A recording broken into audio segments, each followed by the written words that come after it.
Reports have surfaced against linking Hamilton to Ferrari, but could the shock switch happen? Lewis Hamilton has admitted that he caused the first corner collision with George Russell, his Mercedes teammate, which resulted in the seven-time world champion retiring during the first lap of the Qatar Grand Prix. Max Verstappen and Russell took the lead at the beginning of the race, both using medium tires. Hamilton, who had soft tires, began third on the grid. The quick-started Hamilton tried to pass both Verstappen and Russell as they entered Turn 1, but he came into contact with Russell, who was caught between his teammate and the Red Bull. Pitched into the gravel with his right rear tire smashed, Hamilton laminated over the radio that Russell had taken him out while he was still able to go on. But after returning to the pit lane and crossing the track, for which he subsequently chastised and punished, his perspective changed slightly. Hamilton, who has only ever won one other Grand Prix, the Qatar Grand Prix in 2021, called it absolutely gutting. "I sincerely apologize to all the people in the factory. It was probably just a racing incident in my opinion. I accept all accountability for it. George didn't seem to have some place to go." After the race, Qatari stewards looked into the incident and said no action was required, calling it a typical Lap 1 Turn 1 incident. Offering views on the incident post-race, Russell said, "I'm obviously bitterly disappointed with what happened at the start. It all happened so quickly. I made a good start. Lewis made a good start. I was alongside Max, and next thing, I just got completely sandwiched. There was nowhere I could go." We talked this morning and we both agreed that we wanted to be on that podium, no matter what order. We're here for the team, so I felt really bad for us both. We knew we were going to work together. I'm aware that neither was deliberate. We're simply focused on the positives. We finished ahead of Ferrari, gained additional points, and had a quick race car. I'm still happy about that. He added, "We have so much respect for one another. It's very difficult in these F1 cars to see when there were certain blind spots in the car. Of course, this should never happen. We'll talk and we'll go from there." Bradley Lord, director of Mercedes Communications, provided the team's perspective on what transpired between the two drivers, calling the scenario the worst possible start. "We talked about it this morning, so it was a situation we've experienced, different start, tire performance, and that kind of thing." He remarked, "I believe they simply ran out of room at the particular moment. It was clear that George had nowhere to go and Lewis was attempting to cross him. Unfortunately, even with advanced planning, these things can still happen and cannot be planned for. We'll discuss it afterward, work through it, and take what lessons we can from it in hopes that it won't occur again." Lewis Hamilton and Ferrari have reportedly been linked in recent reports, with the Scuderia reportedly getting ready to present a $40 million bid for the seven-time Formula One champion. Due to the Italian team's association with Formula One, many legendary drivers have sought out race seats with them throughout the history of the sport. This is particularly true given the chance to rebuild the championship success, which Sebastian Vettel and Michael Schumacher have both attempted, the latter with success during the previous 30 years. Will Hamilton do the same? Since the completion of the 2021 season, there has been some questions raised over Hamilton's future in Formula One. There were rumors that the British competitor would quit the sport right away after Max Verstappen defeated him in the race for a title that year.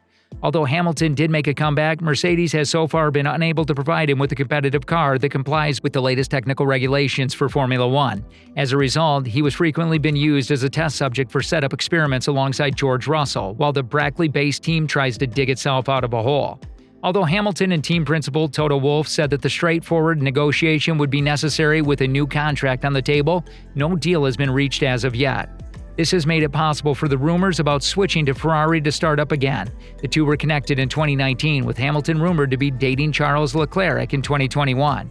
However, the 103-time race winner's talks with chairman John Elkann were downplayed by former Ferrari CEO Louis Camilleri as blown out of proportion. The position of Leclerc and Carlos Sainz would be called into question if Hamilton decided to join Ferrari. Sainz would probably be positioned differently on the grid, or Leclerc would probably be used as part of Mercedes' exchange.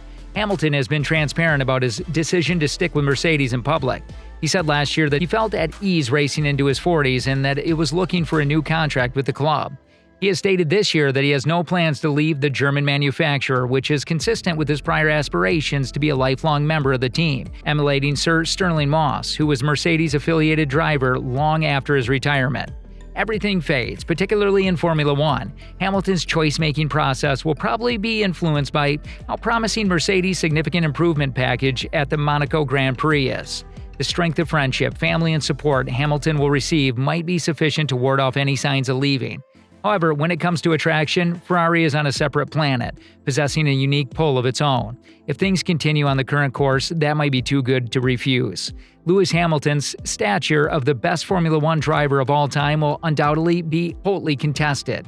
But like other disputes spanning sports ages, it will never be settled. He is without a doubt the most successful driver in Formula One history, as evidenced by the 2020 BBC Sports Personality of the Year victory. Hamilton deserved to win, but it would have made little difference if he had lost. His off-track activities this year are just as noteworthy as his outstanding accomplishments. They have far more significance than a memento meant to top a popularity contest and have created a legacy that will last for many decades. Every race in the past year seems to have put Hamilton closer to settling a new Formula One record, mostly the once unbelievable high records established by Michael Schumacher. Over the past 7 years, Hamilton's dominance has been so great that he not only holds the record for most wins, he won 77 of them when he was a driver at Mercedes, but he has nearly doubled the wins of third-place finisher Sebastian Vettel, 6 races into the first season. In the 2007 Canadian Grand Prix, he won his maiden race. His most recent victory came in the 2021 Russian Grand Prix. Some of the greatest drivers in Formula One history are not on this list, which may surprise you. This is because victories now carry 25 points, a system that was first implemented in 2010. Prior to that, since 1991, a driver's victory is worth only 10 points.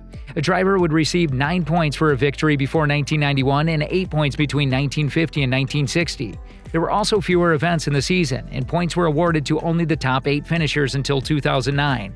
In general, the last 10 or so years have been much better for earning points, and the current scoring system undoubtedly favors drivers over the previous 10 years. In the 2009 Malaysian Grand Prix, rain forced the race to be stopped on lap 31 of 56, giving Rosberg an extra half point. Since full points are only awarded once 75% of the race has passed, half points were given out. Hamilton now holds the record for the most consecutive race starts, but he will need to defeat 5 other drivers before this surpasses Raikkonen's record of 334 entries and counting in the Formula One race. Following his positive COVID-19 test, Hamilton was forced to withdraw from the 2020 Sakhir Grand Prix. Before this, Hamilton had never missed a start since his 2007 debut. Between the British Grand Prix in 2018 and the Bahrain Grand Prix in 2020, Hamilton scored 48 points in a row. However, he missed the Sakhir Grand Prix due to COVID-19. This is a bit of a debatable one. Some would contend that since he didn't start, his streak should stand because he didn't technically finish without collecting any points. However, Hamilton holds this record safely under his belt because of Mercedes' dependability as well as the strength in the engine. Do you think Hamilton will move to Ferrari? If so, why? Let us know in the comments below. That's all for now. Thanks for watching, and if you enjoyed this video and found it informative, don't forget to hit that like button below. And if you want to stay updated with more great content like this, make sure to subscribe to our channel by clicking the red button and ringing the notification bell so you never miss any future content from us. Your support means the world to us.